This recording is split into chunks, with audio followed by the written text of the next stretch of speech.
Hello, dear awesome flowers. Hope you are doing well and great, and I hope you are having a great time. Bismillahir Rahmanir Rahim. Assalamu alaikum warahmatullahi wabarakatuh. ملګري ځل بیا درته هر کله یو په انګلیش کې کې هله د شخص خوشاله روغ رمټ بیاست او زمنګ د نن ورځې د درس لپاره به آماده او پر انرژي بیاست. ملګرو په نن ورځې درس کې زه تاسو ته ډېر خلص درس تدریسوم. لکه څنګه چې موږ تاسو په تیر درس کې په تیرو درسونو کې البته د انګلیسي ژبې د خبرو اترو برخې وویلې چې اته برخې وې هغه موږ تاسو مکمل وویلې د هغه پر تعریفونو باندې په تشریحاتو باندې پر کلمو معناو او دارنګه پر مثالونو باندې موږ تاسو خبرې اترې وکړلې چې ډېر وخت یې ونیولو مطلب له ډېر مودې راهیسې مو دغه تاسو لپاره تدریسول تر څو پورې تاسو مکمل ورباندې پوه شئ او دغه ډېر مهم و. نو دغه اته برخې به انشاءالله زه تاسو ته په نیم ساعت کې نن درزده کوم په شارټکټ طریقه سره. بالکل په دې کې به زیات ستړي کېدونکي تشریحات نه وي، ډېر غټ اوږده تعریفونه به یې نه وي، لنډې معناوې به وي، لنډه کلمې به وي او په لنډه طریقه سره به زه تاسو ته مکمل دغه اته کوم د انګلیسي ژبې د خبرو اترو برخې چې دي دا به زه تاسو ته انشاءالله په نیم ساعت کې مکمل درزده کوم. نو ملګرو که چېرته غواړئ چې زموږ سره انګلیسي ژبه زده کړئ زموږ یوټیوب چینل در سره سبسکرایب کړئ د بیل آیکن هم در سره کېږدئ تر څو پورې زموږ د راتلونکو ویډیوګانو څخه خبر شئ. له هر څه نه اول باید چې موږ تاسو په دې باندې پوه شو چې پارټس آف سپیچ څه ته ویل کېږي. پارټس برخو ته ویل کېږي آف سپیچ د خبرو. لکه موږ تاسو یو جمله وایو دا که ټوټې ټوټې کړو نو له هرې ټوټې څخه یوه کلمه جوړیږي چې دغه کلمې خپله نومونه لري چې تقریبا په اتو برخو باندې ویشل سوي دي دغه برخې، یعنې چې د هره کلمه یې موږ تاسو راواخلو نو حتما به په دغه اتو برخو کې یو چوکاټ ته ځي. صحیح شو؟ که ټوټې ټوټې کړو نو بغیر له دغه اتو برخو څخه نور هیڅ ځای ته دغه ټوټې نه ځي. نو په اتو برخو باندې ویشل سوي دي. راځئ موږ تاسو یې اوله برخه وایو. اوله برخه اسم دی، یعنې په جملو کې موږ تاسو یو څه لرو په نامه د اسم، ځینې کلمې لرو. دغه کلمې د شخص نوم وي، د ځای نوم وي، د شي نوم وي یا مفکورې نوم ته اسم ویل کېږي. دا اسانه تعریف دی. موږ تاسو لرو پروپر ناون چې دې ته ویل کېږي ځانګړی اسم. لکه ځانګړی اسم چې شي ته وایي، داسې نومونه موږ تاسو لرو چې هغه ځانګړي وي د ځانګړي ځای لپاره، د ځانګړي شخص لپاره، د ځانګړي شیانو لپاره. لکه علي اوس یو خاص نوم دی، ځانګړی نوم دی. کابل، اسلام، ګوګل دا هغه نومونه دي چې ډېر کم دي او د ځانګړو شیانو یا اشخاصو یا ځایونو لپاره کارول کېږي. دوم برخه د اسم هغه کامن ناون دی چې موږ تاسو په پښتو کې ورته ویلی شو عام اسم. عام نومونه دي چې خاص نه وي، یعنې عام نومونه هغه دي چې خاص نه وي. عام کسانو لپاره، عام شیانو لپاره، عام ځایونو لپاره وکارول شي. لکه بوای، هلک، سړي، ښار، ریلیجن، دین، کمپنی. صحیح شو؟ شرکت، کمپنی. نو دغه هغه نومونه دي چې عام طور پر باندې استفاده کېږي. کنکریټ ناون موږ داسې لرو، لمس کېدونکي اسمونه چې فزیکي جوړښت ولري. موږ تاسو وکولی شو چې هغه لمس کړو، لکه مڼه، کتاب، موټر. صحیح شو؟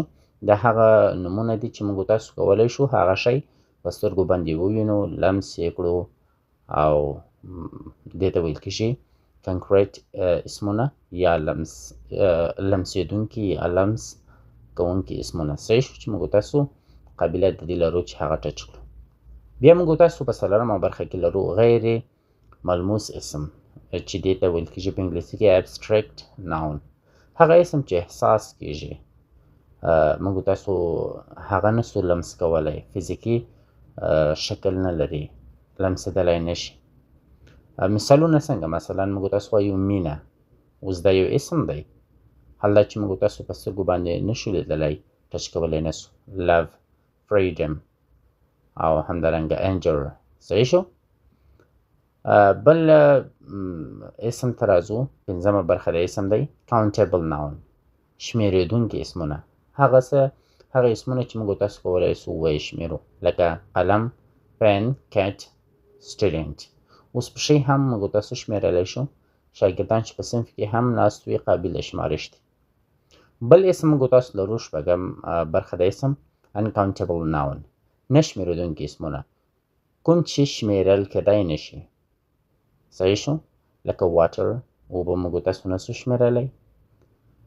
sugar، information، خوږه information، معلومات موږ تاسو نسو شمېرلی. صحیح شو؟ collective noun په اومه برخه کې لرو. ډلیز اسم یا ډلیز نومونه، یوه ټولګه یا ډله ښیي چې موږ تاسو ویلی شو ټیم. اوس ټیم چې دی دا یو ډله ده چې اسم دی. فیملی، کورنۍ، یو اسم دی چې په دې کې ډله ده. ډله دا مطلب چې ډېر خلک وي پکې خو نوم یو وي. آرمي، ډېر کسان وي پکې، دا د ډېرو کسانو لپاره یو نوم استفاده شوی دی چې دې ته ویل کېږي ډلیز اسم یا collective noun. راځو موږ تاسو دوهمې برخې ته، د انګلیش parts of speech.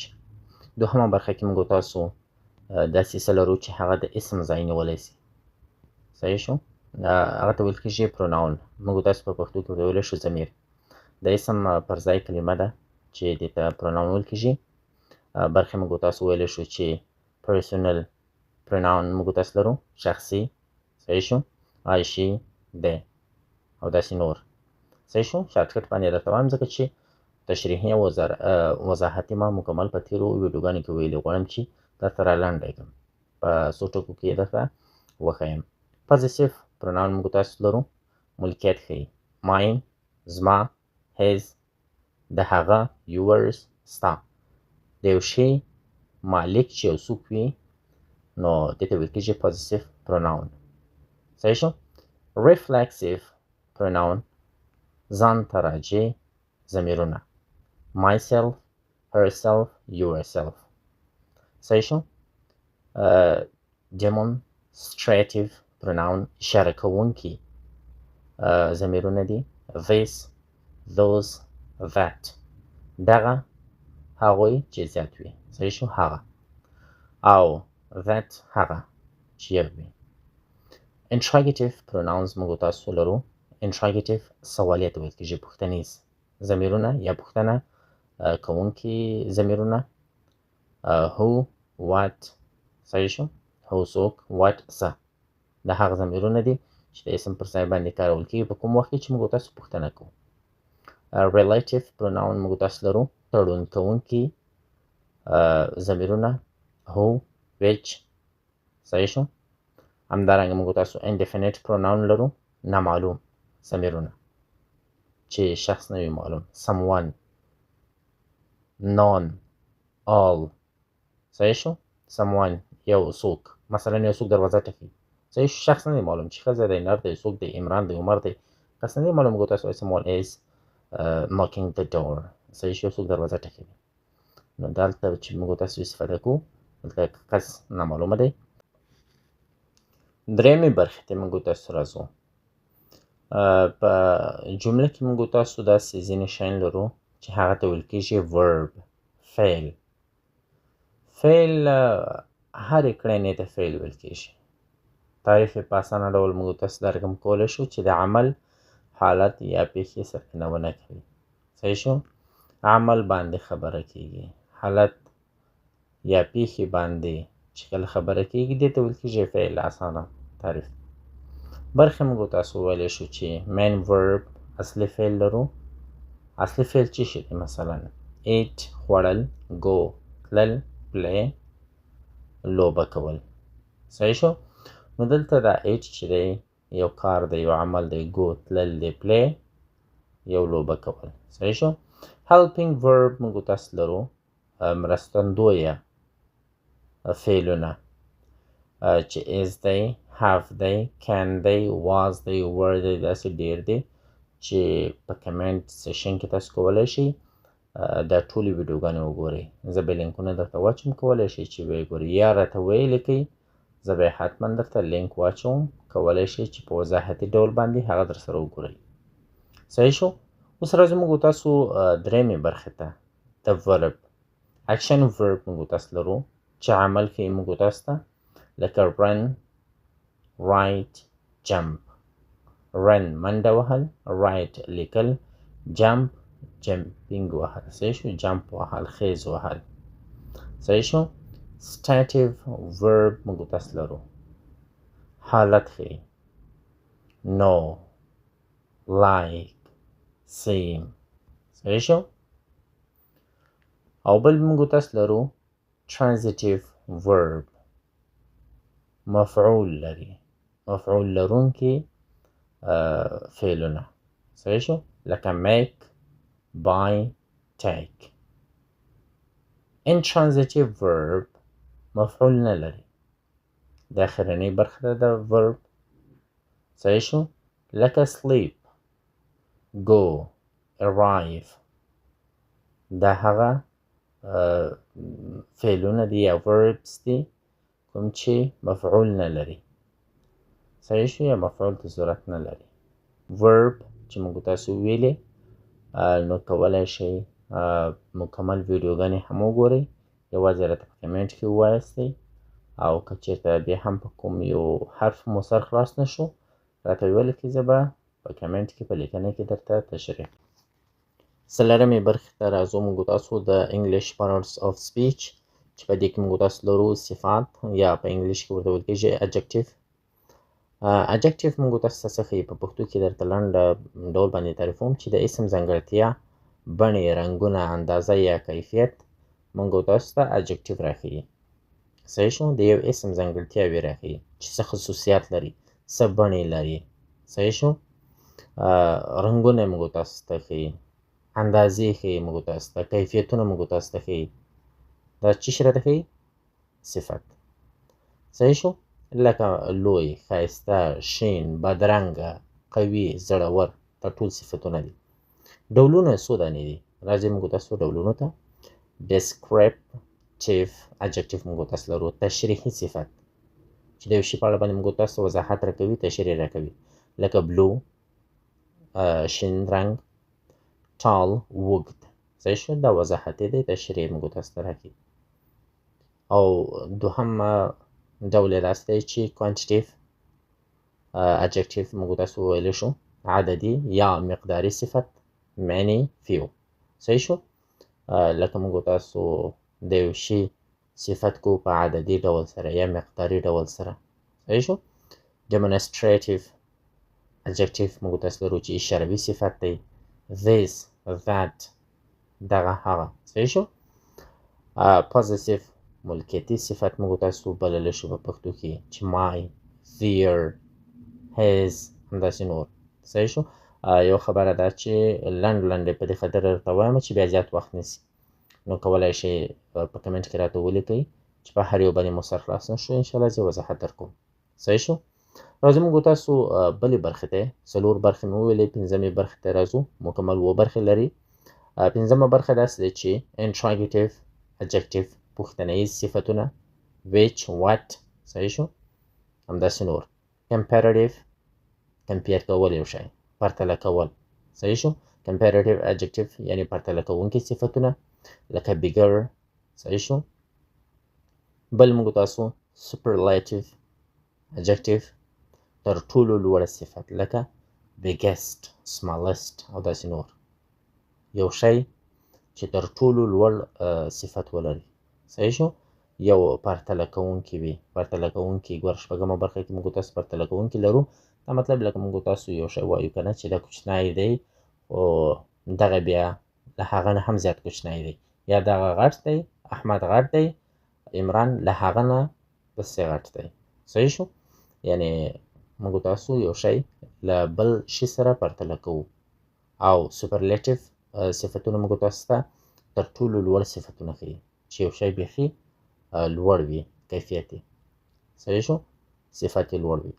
مثالونه مثلا زه په یو جمله کې درته وایم he is a good student هغه یو ښه زده کوونکی دی دلته د good یو صفت شو this house is big دا کور لوی دی دلته big موږ تاسو صفت لرو د English parts of speech پنځمې برخې ته راځو چې درې نورې برخې پاتې کیږي په پنځمه برخه کې موږ تاسو د قید په اړه باندې خبرې اترې کوو قید په لنډ ډول داسې تعریفوو چې د فعل صفت یا بل قید وضاحت کوي صحیح شو برخو ته موږ تاسو راځو adverb of manner د څرنګوالي قید صحیح شو لکه quickly well د څرنګوالي کوي adverb of time موږ تاسو لرو د وخت څرنګوالی د وخت قید صحیح شو لکه now yesterday tomorrow adverb of place موږ تاسو لرو لکه here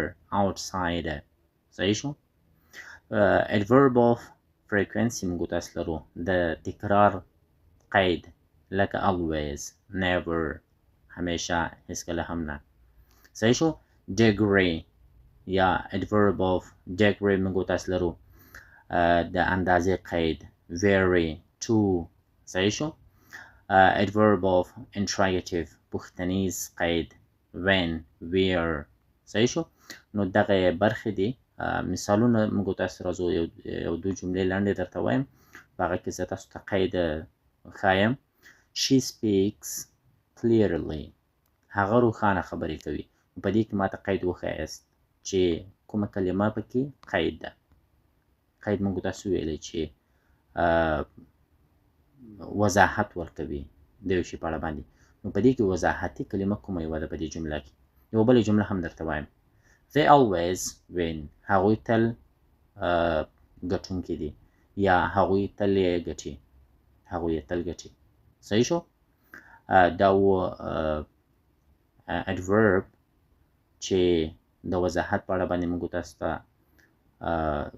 خبره کوي بیان کوي نو څو برخې لري تقریبا 6 برخې لري او مثالونه مې هم درته درکړل د English parts of speech شپږمې برخې ته موږ تاسو راځو په شپږمه برخه کې موږ تاسو لرو preposition حرف اضافي موږ تاسو په پښتو کې ورته ویلی شو په لنډ ډول یې موږ تاسو ته رقم تعریفوو چې د اسم یا ضمیر اړیکه له بل څه سره ښیي صحیح شو د اسم یا ضمیر اړیکه ښیي له یو بل شي سره برخو ته راځو چې څو برخې لري preposition چې دی خپله 15 برخې لري چې دغه معلومې برخې دي او معتبره برخې دا دي چې preposition of time دی وخت ښودنه لکه at in on صحیح شو place موږ تاسو ویلی شو چې preposition of place ځای ښودنه د دوهمه برخه ده لکه under on above د یو شي مقام ځای معلوموي چې په کوم ځای کې ایښی دی صحیح شو ښکته پورته لاندې لوړ صحیح شو دریم برخه ته موږ تاسو راځو د preposition of direction لوری ښودنه سمت ښودنه چې په کوم خوا یو شی روان دی یا له کوم خوا راغللو په کومه روان دی صحیح شو سمت ښیي لوری ښیي موږ تاسو ته لکه to into صحیح شو go to school مکتب ته ولاړ شه یعنی هغه سمت موږ تاسو ته راښیي چې طرف مکتب صحیح شو بل موږ تاسو لرو preposition of cause صحیح شو سبب ښودنه یا وجه صحیح شو موږ تاسو لرو لکه because of صحیح شو همدارنګه موږ تاسو پنځمه برخه وایو preposition of agent عامل ښودنه صحیح شو لکه د یو شي عامل څوک و موږ تاسو یو کلمه لرو چې buy صحیح شو نو دا و 15 برخې د preposition دوه جملې درته وایم په دې کې ماته preposition وښایاست book is on the table کتاب پر میز دی په دې کې preposition کوم یو دی بله جمله درته وایم he came after lunch هغه له غرمې وروسته راغی د English parts of speech اوومې برخې ته موږ تاسو راځو په اوومه برخه کې موږ تاسو لرو conjunctions حرف عطف موږ تاسو یا نښلوونکې کلمې بلو تعریف یې درکم کولی شو چې دوه یا ډېرې کلمې جملې یا برخې سره کنجنکشن نښلوي. صحیح شو؟ ډولونو ته یې راځو. مثلا لکه موږ تاسو وایو چې coordinating conjunctions همپوري نښلوونکي. صحیح شو؟ لکه and, but, or. صحیح شو؟ بله برخه داسې دی subordinating conjunctions تابع نښلوونکي. صحیح شو؟ دا خو مو ویلي وو په تېرو درسونو کې. په هر ځای کې مو چې مشکل وو راته ویل کوئ. اول خو به په لیکلو سره انشاءالله جواب درکړم، کوم په هغه سره خلاص نه سو لینک د ویډیو درته استوم. وضاحتي ویډیو ده چې ډېر پکې وضاحت ورکړل شوی دی، ډېر ورباندې غږېدلي یو، نو مکمل سره به بیا هلته ورباندې خلاص شي. درېیمه برخه موږ تاسو لرو correlative conjunctions جوړه نښلوونکي لکه either or. صحیح شو؟ either or دا دوه کلمې په یوه جمله کې راځي چې دې ته جوړه نښلوونکي conjunctions ویل کېږي. زه یو دوه جملې درته وایم، په دې کې ماته conjunctions راوښیاست یا conjunction موږ ته معلوم کړئ چې په دې جمله کې کوم یو conjunction کلمه ده. Ali and Ahmad are friends. علي او احمد ملګري دي. په دې کې کوم یو ټکی conjunction دی. دوهمه جمله درته وایم she was sad because she failed. هغه خفه وه ځکه هغه ناکامه شوه. د انګلیش parts of speech اتمې برخې ته راځو. اخرنۍ برخه دا هیله ده چې سر مو ورباندې خلاص شوی وي، او که ویډیو څه ناڅه اوږده شوې وي بښنه غواړو. خیر په هر صورت نه ده اوږده، په دې خاطر چې زښته زیات درس دی، په ډېر لنډ ډول باندې په ډېر کم اندازه سره درته ما چمتو کړی و. او راځو اتمې برخې ته. په اتمه برخه کې موږ تاسو لرو interjection. صحیح شو؟ ناڅاپي یا موږ تاسو ورته ویلی شو حرف ندا یا ناڅاپي غږونه. صحیح شو؟ یا احساساتي کلمې. صحیح شو؟ یا د احساس کلمې. تعریف یې دا رقم درته کوم چې هغه کلمه ده چې ناڅاپي احساس یا هیجان موږ تاسو ته څرګندوي چې دې ته ویل کېږي interjection. صحیح شو؟ دا هغه کلمې دي چې ناڅاپي غږونه زموږ ستاسو له خولې څخه وځي چې دې ته ویل کېږي interjection. دا چې شي ښایي موږ تاسو زموږ ستاسو هیجان ښایي، زموږ ستاسو احساس ښایي چې یو دم یې د یو شي په اړه باندې هیجان کېږو، غږ رانه وځي. صحیح شو؟ دا ډولونه نه لري. که ډولونو ته ولاړ شو هغه زښته زیات وضاحت غواړي. خیر هغه کلمې به یې درته ووایم لکه واو. لکه موږ تاسو یو بل څه وایو، امریکن وایي واو یو ښایسته شی ووینو که نه، ووایي څومره ښایسته و که نه. په پښتو کې بل ډول موږ تاسو لرو، په انګلیسي کې بل ډول لرو، عربیان بل ډول لري. دا ناڅاپي غږونه دي چې دا د ولسونو پورې تړلې خبره ده، په سمت پورې حتی تړلې خبره ده چې موږ تاسو په افغانستان کې یو ډول خلک لرو چې هغوی خوښ شي یو ډول اواز کوي که نه، مثلا یا وایي اوف یا داسې نور ډول غږونه چې دې ته ویل کېږي interjection.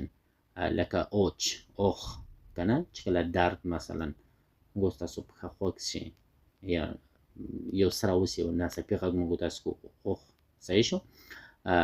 هورې موږ تاسو په پښتو کې وایو شاباس که نه. یو کیچ ونیولو راشد خان موږ تاسو چغه ورته کوو چې شاباس، یعنې هغه چغه موږ تاسو له احساساتو څخه کوو چې ناڅاپي موږ تاسو څخه اکثره ټیم کې دغه غږ وځي. او نو او نه. صحیح شو؟ کله چې موږ تاسو یو خفګان یو شی یو کیچ میس سي بیا وایي او نه. صحیح شو؟